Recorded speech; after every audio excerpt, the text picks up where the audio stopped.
अजित पवार गटातील आमदार आमच्या संपर्कात असल्याचा दावा शरद पवार गटाचे नेते अनिल देशमुखांनी केला। तसंच भाजपचे आमदार अस्वस्थ असल्याचंही त्यांनी यावेळी म्हटलं। तर नागपुरात राष्ट्रवादी 2 जागा मागणार असल्याचंही त्यांनी यावेळी बोलताना सांगितलं।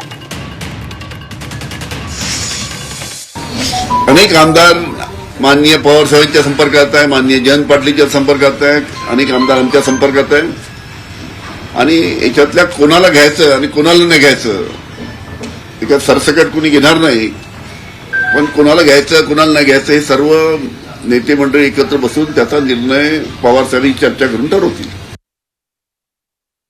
येणार भारतीय जनता पार्टी सुद्धा आमदार लाईनमध्ये आहे, कारण की भारतीय जनता पार्टीचे आमदार अतिशय अस्वस्थ आहेत।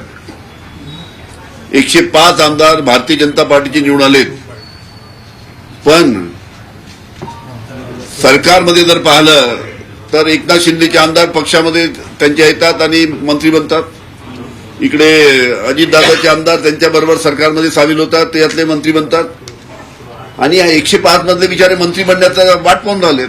हे म्हणतात की हे सगळे पहिल्या पंक्तीत येऊन बाहेरचे लोक पहिल्या पंक्तीत येऊन बसतात, आमचा नंबरच लागत नाही। त्याच्यामुळे भारतीय जनता पार्टीचे आमदार अतिशय अस्वस्थ आहेत।